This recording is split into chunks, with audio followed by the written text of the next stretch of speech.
He checked his Brioni tuxedo in the mirror, a smug smile playing on his lips. Tonight, he would ascend.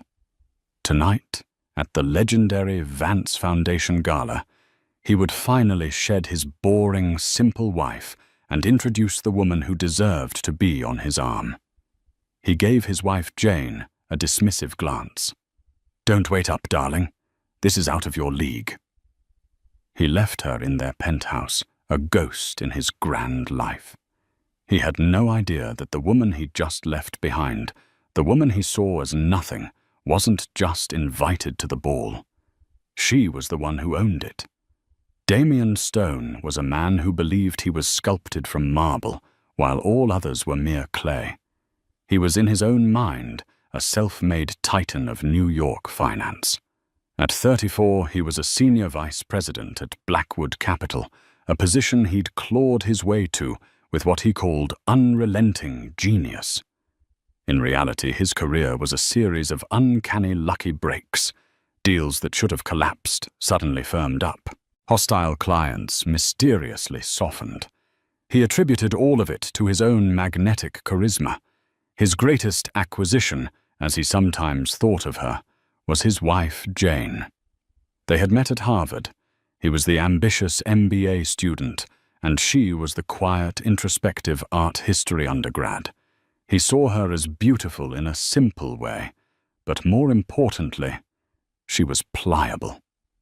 She was unassuming, asked for little, and seemed perpetually impressed by his bluster. She was the perfect decorative background for a man destined for the foreground. Their marriage, now 6 years old, was a study in polite neglect. He lived in a world of high-stakes trades, $1,000 dinners at per se, and whispered networking. She lived in his world, but only as a resident.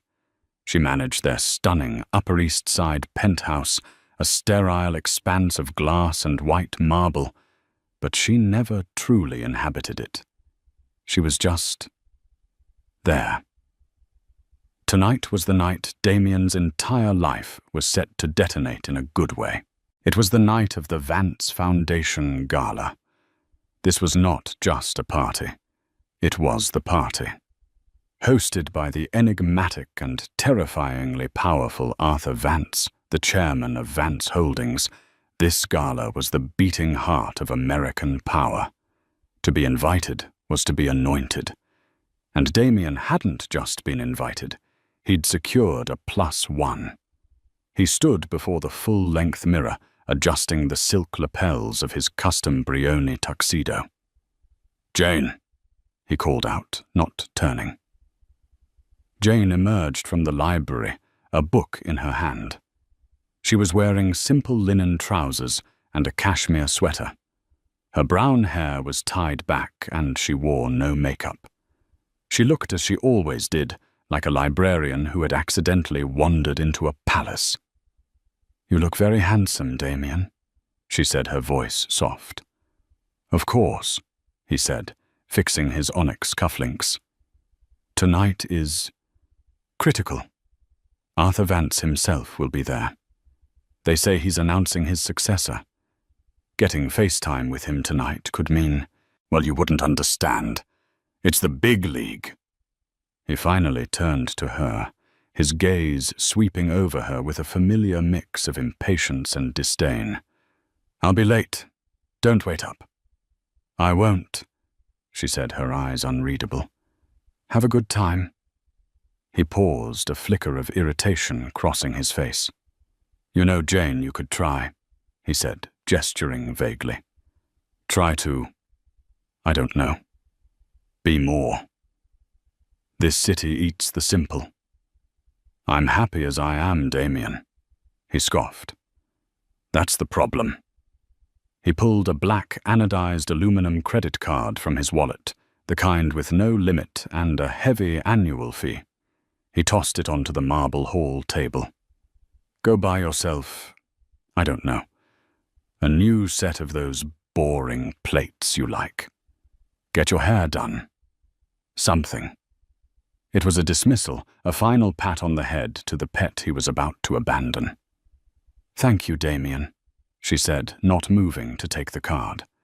He smiled that blindingly confident smile that had 6 years ago charmed her. Now it looked like a predator's baring of teeth.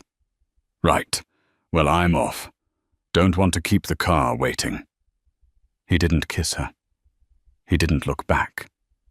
The heavy penthouse door clicked shut, the silence of the apartment settling in its wake. Jane stood motionless for a full minute, listening to the faint whir of the private elevator descending.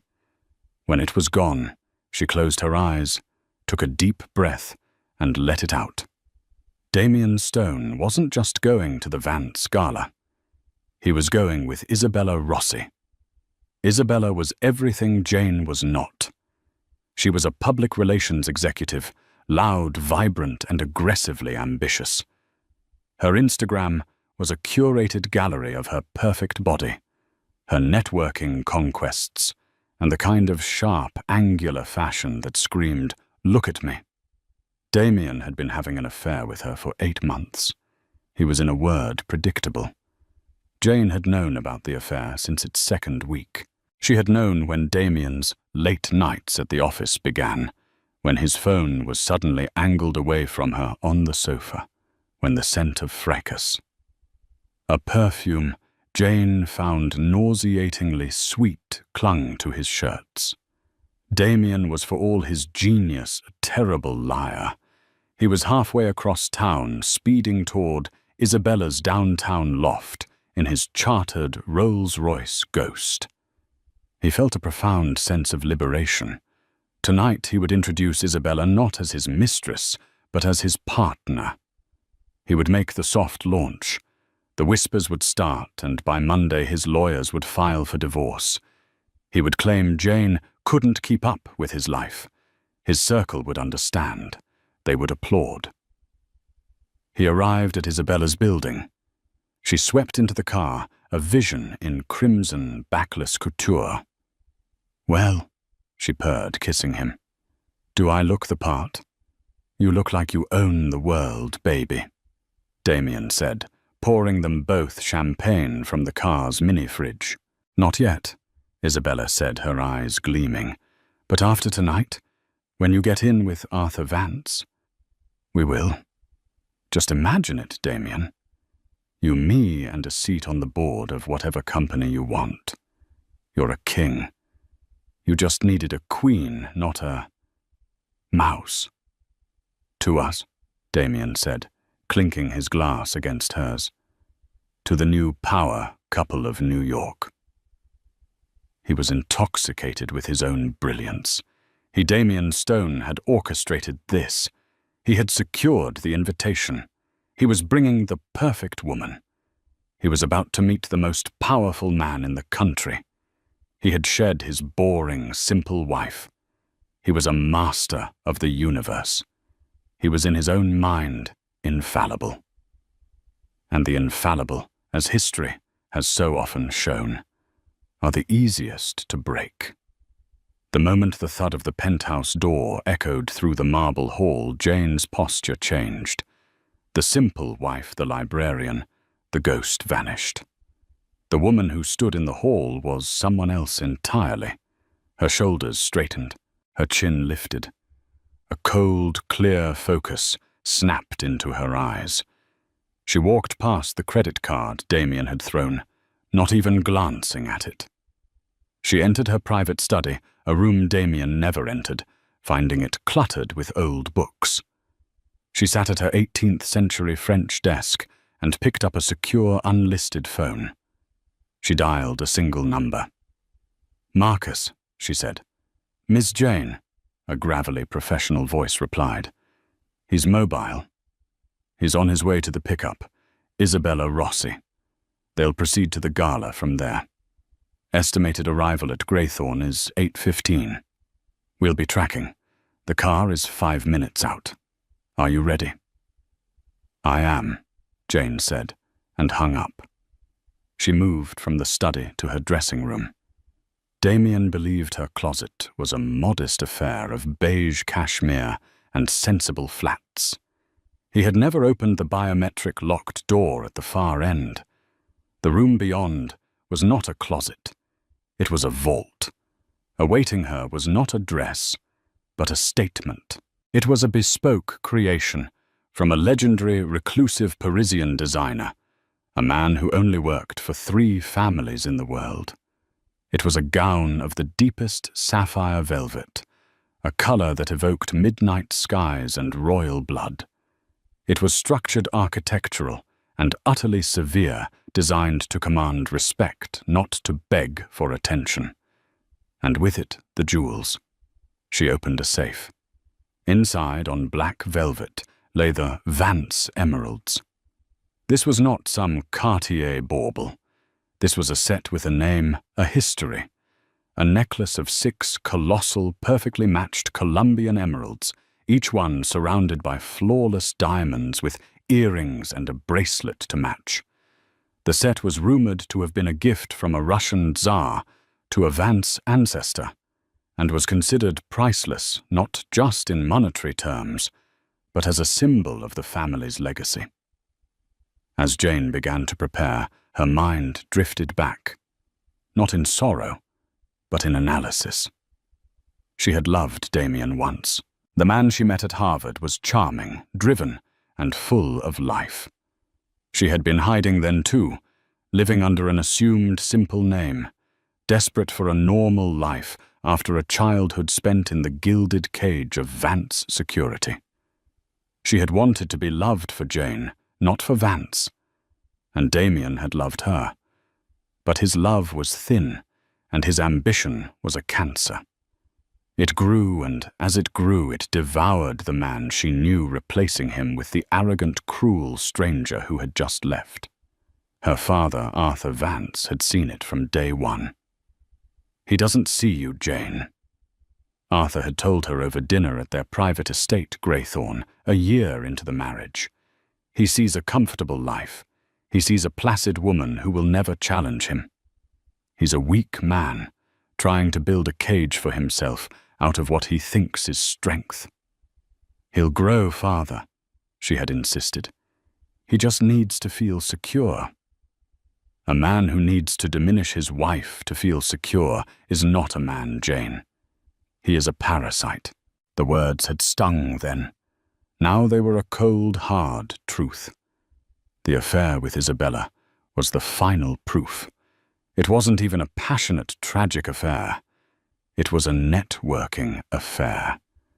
He was trading up like a man swapping a perfectly good car for a flashier model he thought would impress his friends.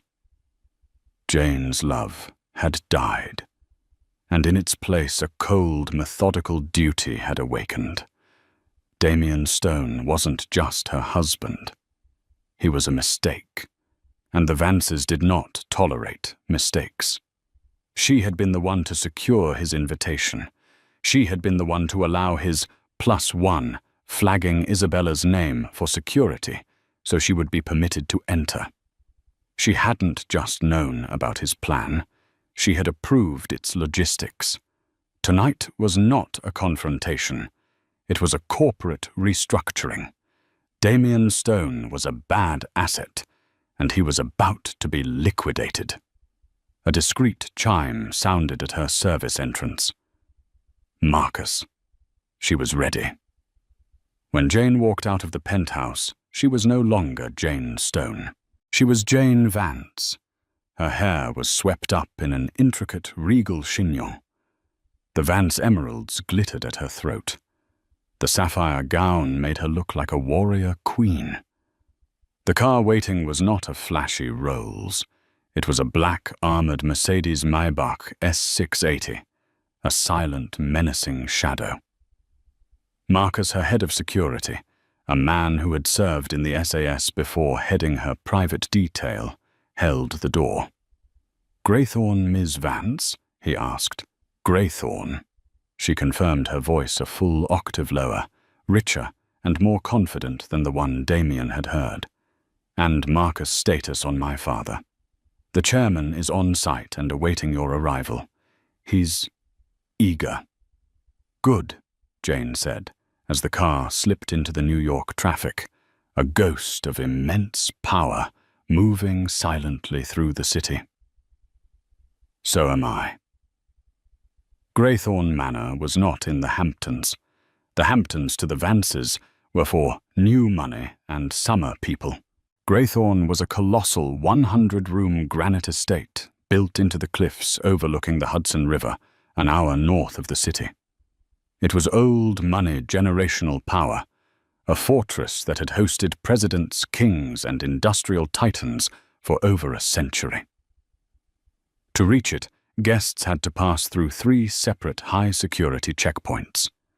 Damien and Isabella arrived at the first gate. The guard, armed and polite, checked their names. Stone Damien, +1, Rossi Isabella. Welcome. He didn't even call me Mr. Stone, Damien muttered, annoyed. Don't worry, darling, Isabella cooed, reapplying her lipstick. By the end of the night, they'll be calling you Sir. They drove for another mile through dense, ancient forest before reaching the second checkpoint, this one manned by men in dark suits with earpieces.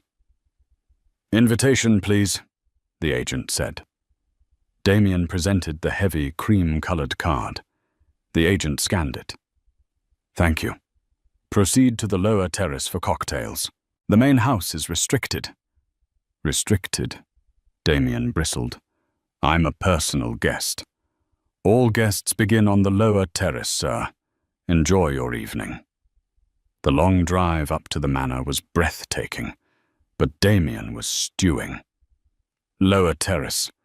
It's probably just a staging area. They finally pulled up to the house. It was less a house than a mountain of architecture lit with the warm golden light of 1,000 windows. Valets, all wearing the Vance family crest, took the car. They were ushered by polite staff onto the lower terrace, a sprawling flagstone patio that could have hosted a football game. A full orchestra played. Champagne flowed like water. Hundreds of people mingled a glittering sea of the rich and ambitious. Damien immediately began to network a shark in familiar waters. He saw the CEO of a rival tech firm, a few junior senators, and a gaggle of journalists who were being kept firmly behind a velvet rope. This is it, Isabella, he whispered, grabbing 2 glasses of Krug champagne. Everyone who matters is here. Where is he?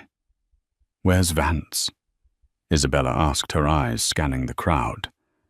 He won't be out here, Damien said, spotting a face he knew.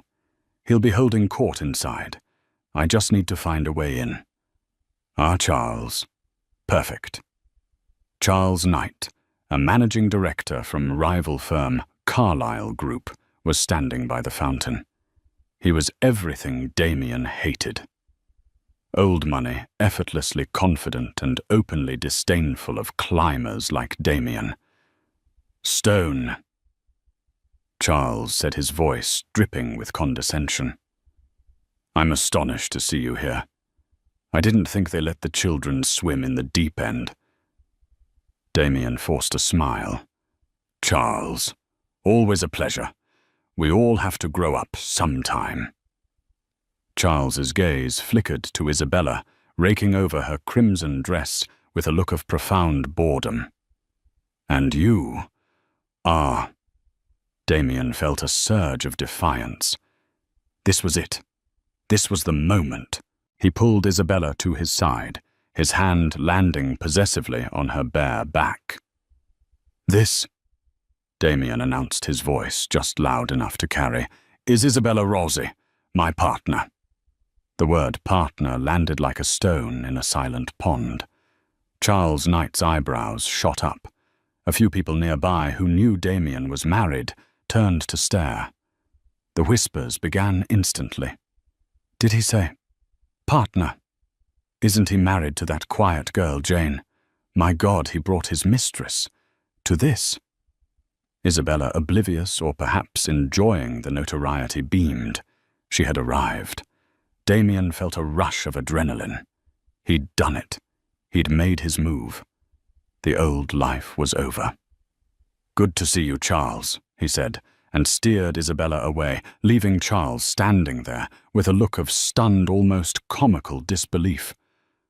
"Well, that's done," Damien said, feeling invincible. "People will talk. Let them. By morning will be the only thing they are talking about." "Oh, Damien, you're so brave," Isabella said, kissing his cheek.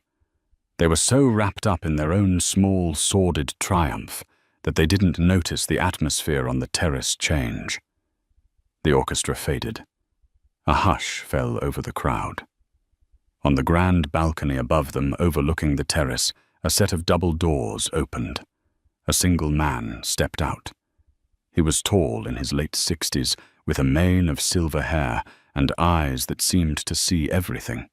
He wore a simple, perfect tuxedo, and on his wrist, Damien could just make out the glint of a Patek Philippe Grandmaster chime, a watch worth more than Damien's apartment. It was Arthur Vance. He radiated an aura of absolute, indisputable power. The air around him seemed to crackle. Damien was mesmerized. "That's him," he breathed. "That's the king." Arthur Vance stepped to a microphone, and his voice boomed over the terrace, warm but with an edge of steel. "Welcome. Welcome to Greythorn. We are so glad you could join us tonight to support the work of the Vance Foundation." Damien was already plotting. "I have to get to him. If I can just get 5 minutes. This evening," Arthur continued, "is special. We are not just celebrating a year of philanthropic success. We are celebrating the future." A ripple of excitement went through the crowd. This was it. The succession announcement. "As many of you know," Arthur said, "I have run Vance Holdings for 40 years. It is time to look to the next generation. It is time to formally welcome the true heir to the Vance legacy." Damien's heart was pounding. Who was it? A nephew? A hidden protégé? He or she is about to become the most powerful person in New York, Isabella whispered, her eyes wide. Damien scoffed. "Besides me, you mean?" Arthur Vance smiled a rare, genuine smile that lit up his face. "This heir is of course no stranger to me, but she has valued her privacy. Tonight that changes. Tonight I ask you to welcome my daughter as she prepares to take her seat on the board of Vance Holdings." The crowd exploded in murmurs. His daughter Vance had a daughter. She was a myth, a ghost. No one had photographed her in at least a decade. "A trust fund baby," Damien whispered to Isabella dismissively. "Probably some fragile recluse." "Good. An easy target." Arthur Vance turned back to the open doors of the balcony. "Please join me in welcoming my pride, my joy, and the future of our family, Jane Vance." And from the shadows of the house, a woman stepped into the light. For a single agonizing second, Damien Stone's brain refused to process the image before him. It was like looking at a split screen. On one side was his wife Jane, plain simple, in beige cashmere, a ghost in her own home. On the other was the woman on the balcony, a queen draped in emeralds that glittered like poison, wearing a sapphire gown that seemed to drink the light. Her posture was iron, her gaze was glacial. And they were the same person. The glass of Krug slipped from Damien's fingers. It shattered on the flagstone, the sound impossibly loud in the stunned silence. "Damien," Isabella whispered, her hand tightening on his arm. Her voice was sharp, confused. "Damien, what's wrong? You look like you've seen a ghost." He couldn't speak. His blood had turned to ice water. He was vaguely aware of Charles Knight a few feet away, watching him, a slow, horrified, and then utterly delighted smile dawning on his face. On the balcony, Jane Vance stood beside her father. She didn't look at the crowd. She looked with terrifying precision directly at him. Across the expanse of the terrace, through hundreds of people, her eyes found his, and she smiled. It was not a smile of warmth. It was the smile of a hunter that has just watched its prey walk calmly into a steel-jawed trap. Who is that?"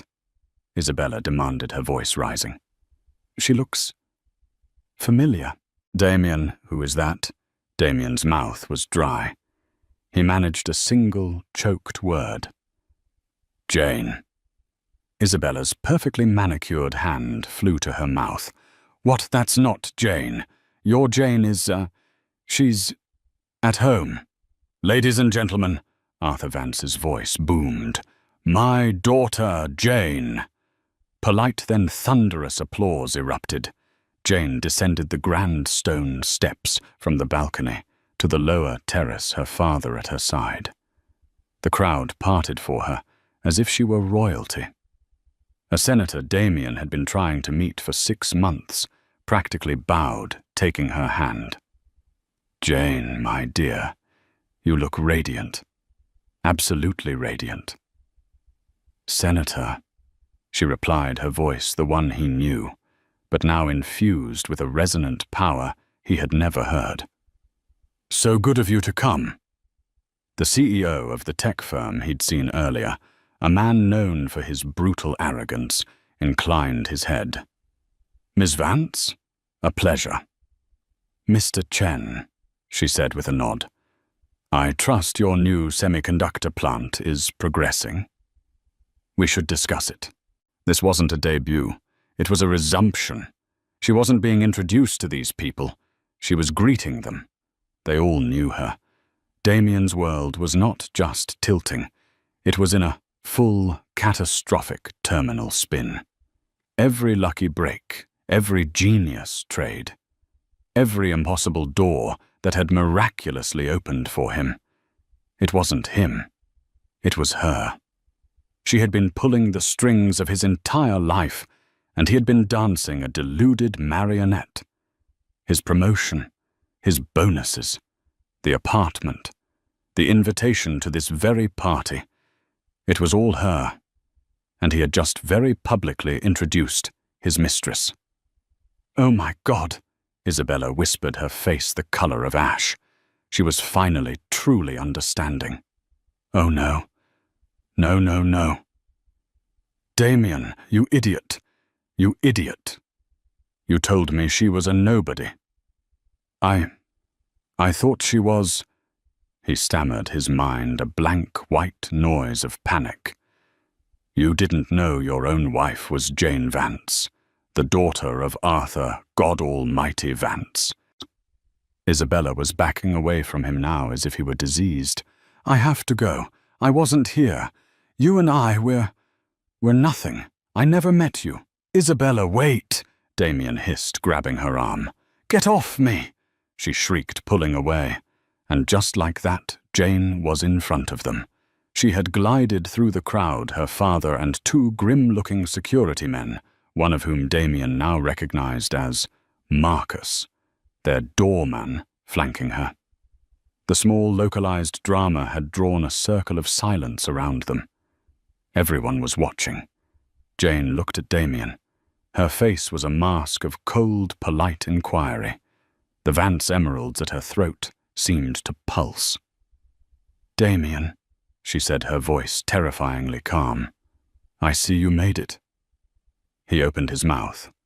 No sound came out. He was paralyzed. His arrogance, his confidence, his entire sense of self had been amputated in a single, clean stroke. "And you must be Isabella," Jane continued, turning her gaze to the trembling woman. Isabella looked like she was about to be sick. "The partner. It's a bold dress. Thank you for coming." The politeness was more brutal than any scream. Damien finally found his voice, a desperate, pathetic croak. "Jane, darling, this is a misunderstanding. A joke. This is a joke, right?"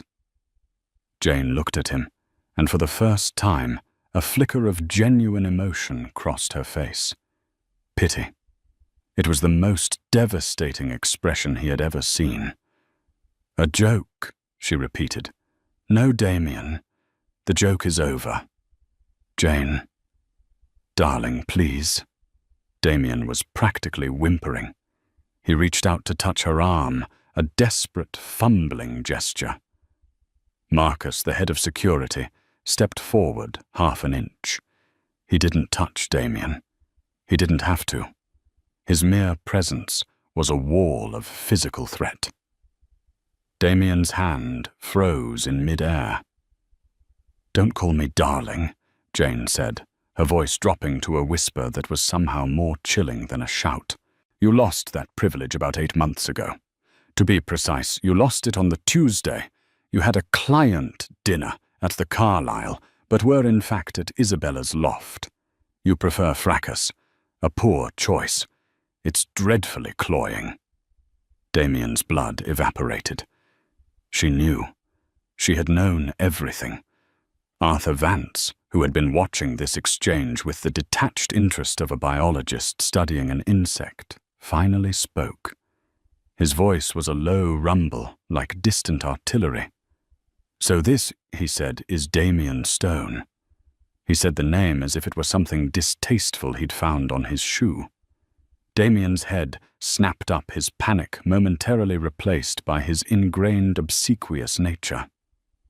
"Mr. Vance, Sir Arthur, why, I am so honored to meet you. I'm your son-in-law." Arthur Vance let out a short, sharp bark of laughter. The crowd around them winced. "You are not my son-in-law," Arthur growled. "You are a line item, a rounding error." "A project my daughter took on, believing she could turn a sow's ear into, well, anything other than a sow's ear. She was mistaken." The public humiliation was so profound, so absolute, that Damien felt his knees buckle. "Sir, please, let's talk about your genius career at Blackwood Capital," Arthur continued, stepping closer. The man smelled of old money, expensive cigars, and absolute power. "Do you know Jim Blackwood, the Blackwood in Blackwood Capital?" Of course I know of him." "He was my roommate at Yale," Arthur said, flicking a piece of lint from his lapel. "When my daughter asked me to help her new husband, I called Jim. I told him to hire you. You weren't the best candidate. You were, in his words, an arrogant lightweight with a decent resume. But I asked, as a favor." Every head in the vicinity was turned toward them. This was not just a scene. It was a public execution. "But my trades," Damien whispered, his last defense crumbling. "My portfolio. I'm up 30% year over year." "Your trades," Jane said, taking over. Her voice was sharp, a surgeon's scalpel. "Damien, you are the single worst trader I have ever seen. You are reckless, you follow trends, and you have the strategic foresight of a lemming." She motioned to a man standing behind her father, a thin man with a tablet. "This is Mr. Lee, our family's chief portfolio manager. Perhaps you'd like to explain, Mr. Lee." Mr. Lee stepped forward, his face devoid of emotion. "Mr. Stone, for 6 years, Vance Holdings has been monitoring your trade activity. On 47 separate occasions, your positions were on the verge of catastrophic failure. On 47 occasions, we took opposing positions, absorbing your losses and artificially inflating your successes to maintain your image. Jane finished the thought. That miraculous short squeeze you bragged about last Christmas, the one that made your year. That was us, Damien. We spent $200 million in 3 hours to save you from being fired and likely investigated by the SEC. Damien was no longer just pale. He was a greenish white. He was going to be sick. He had nothing. He was a hollow man. His entire life, his career, his sense of self, it was all a lie. A construct built and maintained by the woman he had dismissed as a simpleton. You were a charity project, Damien, Jane said, her voice flat. My last failed charity project, and my tolerance for your expenses has run out. She looked past him at Isabella, who was frozen in horror. Ms. Rossi, you attached yourself to the wrong man. You thought he was a king, but he's not even a pawn. He's the gum on the king's boot. Isabella burst into tears, a high-pitched, ugly wail. I didn't know, I swear, I didn't know. He told me he loved me. He told me his wife was a nobody. I am a nobody, Jane agreed, a terrifying calm settling on her face. I am nobody you will ever speak to or of again. You will leave this property. You will leave this city. If I hear your name, if I see your face on social media, if you so much as text a gossip columnist, I will personally ensure that the only public relations you ever manage again is for a regional budget motel chain in Ohio. Am I clear? Isabella nodded frantically, tears and mascara streaming down her face. Yes, I'm sorry. I'm sorry. She turned and fled. Pushing through the stunned crowd, her crimson dress a flag of her utter defeat. And then Damien was alone. He stood in a circle of silence, surrounded by the most powerful people in the world, exposed as a fraud, a fool and an adulterer. He looked at Jane, his eyes wild with a final desperate plea. Jane, please, 6 years, our life, it meant something, didn't it? The man you met at Harvard, I'm still him. I can be him. We can fix this. Jane looked at him for a long, cold moment. The man I met at Harvard is dead, she said. You killed him with your greed. As for our life, it meant that my father was right, and I was wrong. That is a mistake I will only make once. She turned to her father. Father, I believe the trash needs to be taken out. Marcus, Arthur Vance said with a simple nod. Sir.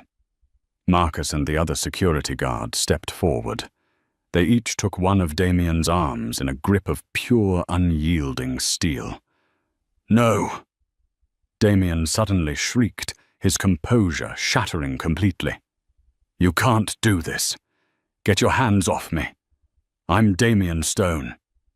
I'm her husband. You're trespassing, Marcus said, his voice bored. He began to drag the fighting, screaming man toward the service entrance. Jane, you can't. I made you. You'd be nothing without me. You're just a spoiled brat. You'll regret this. I'll sue. I'll tell everyone. His voice faded as he was dragged through the house, his expensive Brioni tuxedo ripping at the shoulder. The heavy oak door slammed shut, and silence, once again, fell on the terrace. The silence that followed Damien's exit was absolute. Hundreds of guests stood frozen champagne flutes, halfway to their lips, eyes wide. They had just witnessed the most brutal, efficient, and public character assassination in New York high society history. Jane Vance stood in the center of the terrace, the emeralds at her throat catching the light. She looked perfectly, terrifyingly serene. Charles Knight, the man from Carlyle Group, was the first to react. He slowly, deliberately began to clap. It was a soft, mocking applause. But then the senator, seeing his cue, joined in. Then the tech CEO.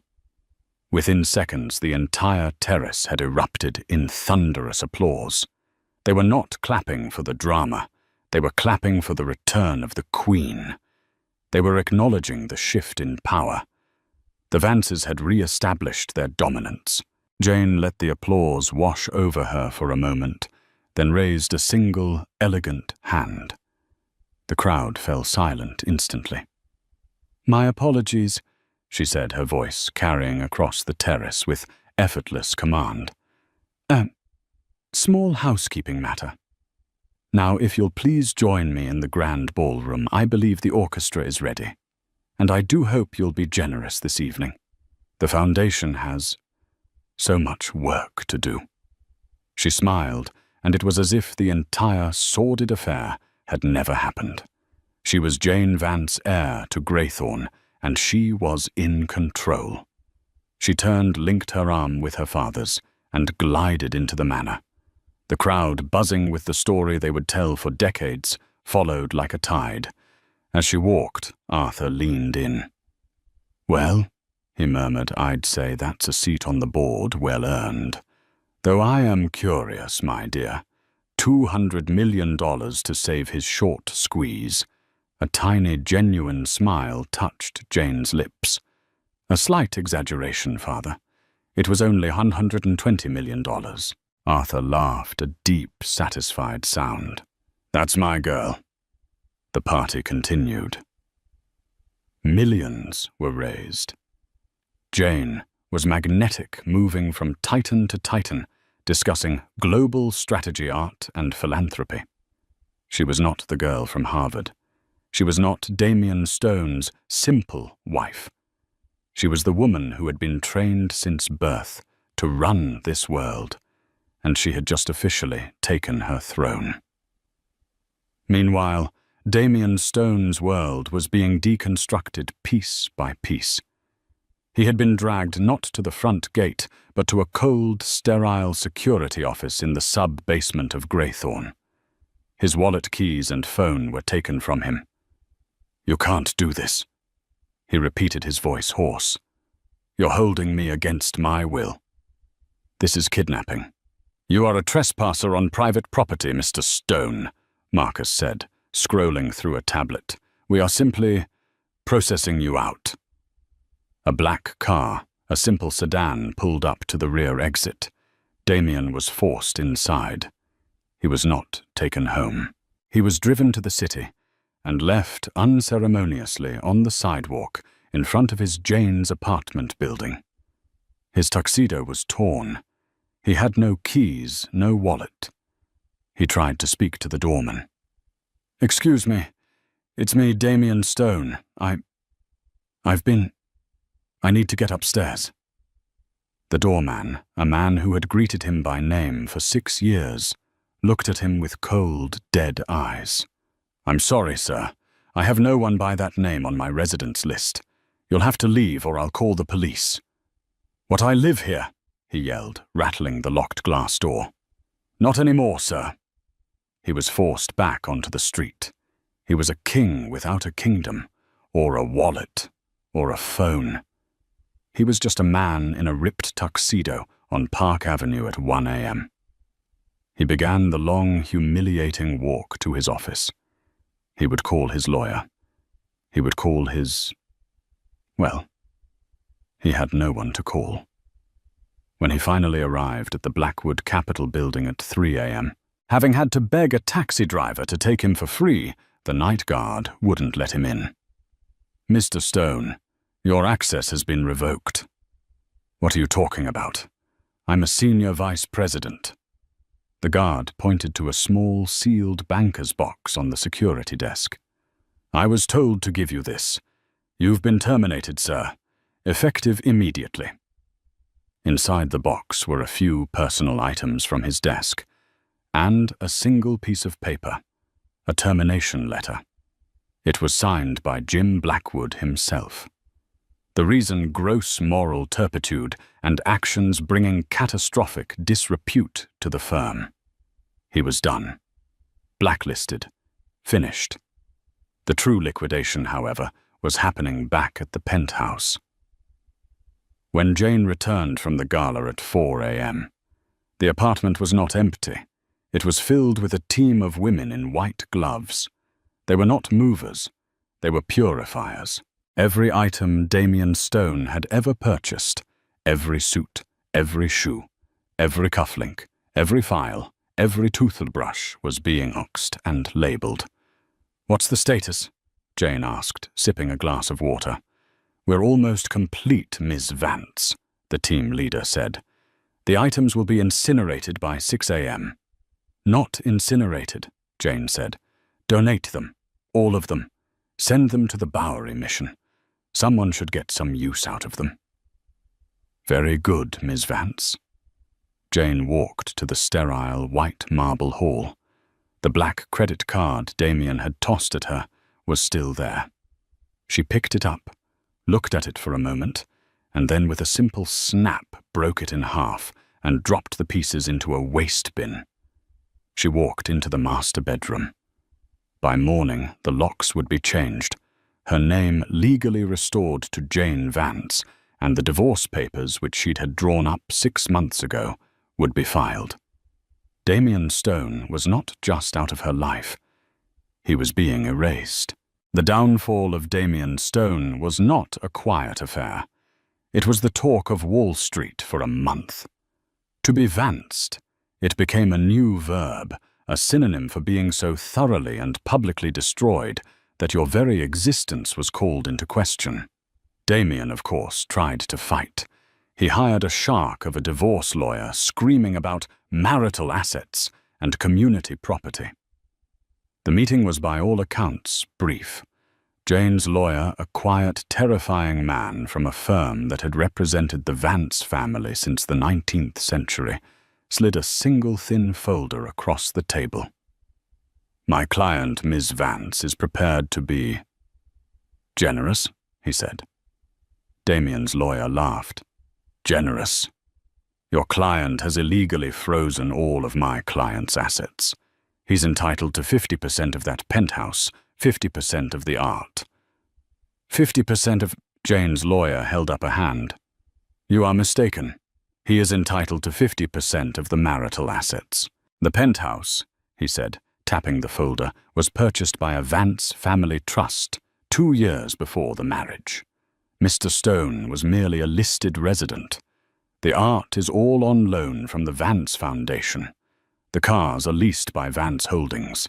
The very funds in their joint account were deposited monthly from Ms. Vance's personal trust."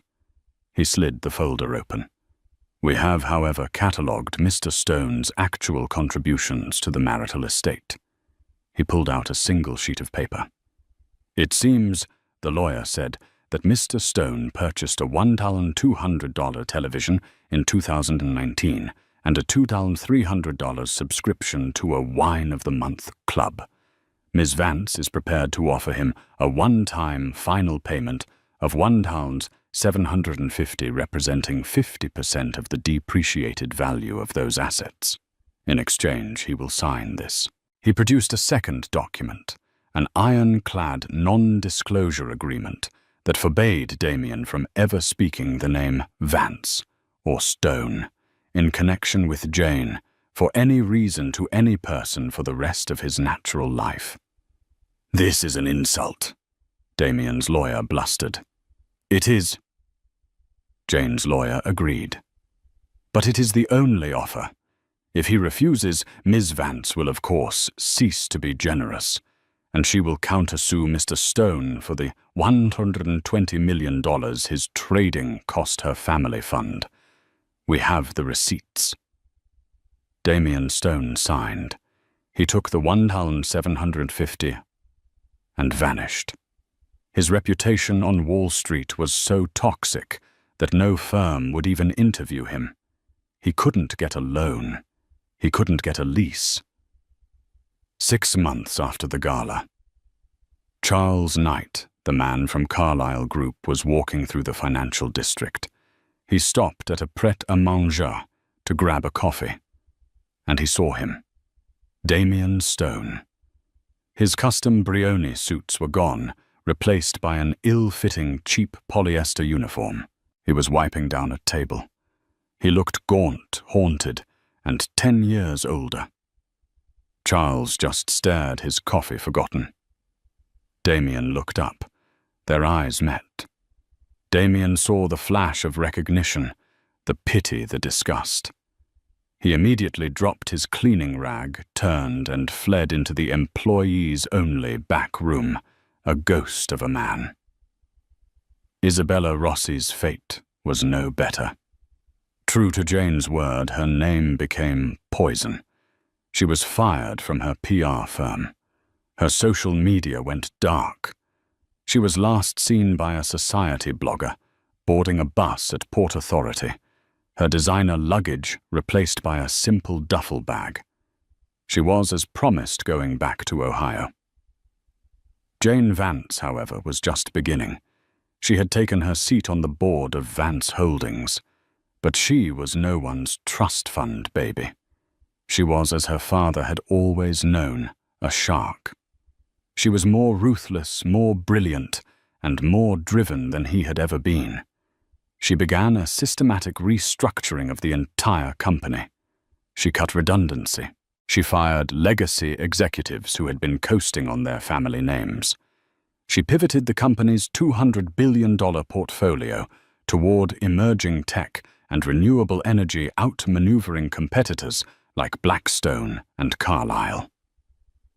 She was within a year the most powerful and respected new voice in American finance. She was also the most feared. She was Jane Vance, and no one ever again would make the mistake of calling her simple. 2 years after the gala, Jane Vance stood in the main boardroom of Vance Tower, a 90-story monument of steel and glass in Midtown Manhattan. She was now officially co-chair of Vance Holdings Halls. Her father had happily taken a step back, spending his days on his yacht, safe in the knowledge, as he told Forbes, that the barbarian at the gate is now my daughter. The boardroom was silent, filled with the 20 most powerful executives in her empire. A young, brilliant, and slightly terrified vice president, a man named Thomas, had just finished a 90-minute presentation on a proposed hostile takeover of a rival tech firm. He'd done his homework. It was a good plan. But it wasn't a Vance plan. He finished. And so that's our proposal, Miss Vance. Jane, at the head of the long obsidian table, was perfectly still. She had been listening unblinking for the entire presentation. She wore a severe dark grey Tom Ford suit. The only hint of her old life was the simple thin gold band on her right hand, the wedding ring she had worn with Damien. She'd had it melted down and recast into a sharp, pointed signet ring bearing the Vance crest. A reminder. She looked at Thomas. He was ambitious, smart, and reminded her just a little of a young Damien. The good parts. Thomas, she said, her voice quiet but filling the room. You've done excellent work. Your research is flawless. Your projections are logical. Thomas allowed himself a small, relieved smile. Unfortunately, she continued, your proposal is also timid expensive and based on a fundamental misunderstanding of our target. The smile vanished. You are proposing a war of attrition. You want to buy them out. A hostile bid. It will be public, it will be messy, and it will drive their stock price up, costing us 20% more than it's worth. It is a brute's plan. She stood and walked to the smart board, picking up a stylus. We are not brutes. We are surgeons. She brought up the rival company's organizational chart. You've targeted their CEO. A mistake. He's a figurehead. The real power, she said, circling a different name, is here. Their chief technical officer. She built their entire platform. and she is, according to our intel, deeply unhappy with her compensation." She looked at Thomas. "You propose we buy the company. I propose we buy the CTO. We acquire her team, and her patents, which are conveniently set to expire from her non-compete in 3 months. We let her build our own superior version of their platform, and we launch it 1 week before their Q4 earnings call." She leaned forward. "We don't buy their company, Thomas. We eviscerate it. We make it obsolete. We take their talent, we take their market share, and we leave them with nothing but a dying brand and a mountain of overhead. That is the Vance way." The boardroom was silent, the executives staring at her in awe. Jane smiled that same cold, precise smile from the gala. "Your research was good, though. Apply it to this new strategy. I want a full plan on my desk by Monday." "Yes. Yes, Miss Vance." "Thank you, Miss Vance." Thomas stammered, gathering his things. She watched them all file out, a room full of powerful men, all of them looking at her with a mixture of terror and profound respect. She was alone. She walked to the floor-to-ceiling window, looking down at the city she now in many ways commanded. She was not the simple wife. She was not the trust fund baby. She was Jane Vance. She had been forged in the lie of her marriage and had emerged as pure hard steel. She had paid for her one mistake, her one moment of weakness, 6 years ago at Harvard, and she would never, ever make it again. The cage was broken, and the Queen was at last free. In a world built on power, Damian Stone made the fatal mistake of not knowing who held it. He saw his wife as a simple, quiet accessory, while she was, in fact, the architect of his entire reality. He thought he was climbing to the top, only to find out she was the top, and she was tired of holding him up. His fall was swift, total, and a brutal lesson. The person you underestimate the most is often the one holding all the cards. What did you think of Jane's ultimate cold-blooded revenge? Was it pure justice or a chilling display of power? Let us know your thoughts in the comments below. If you love stories where the tables are turned and the truth comes out in the most dramatic way possible, make sure to like this video and share it with a friend who loves a good twist. And don't forget to subscribe and hit that notification bell so you never miss another story of real-life drama and shocking revelations.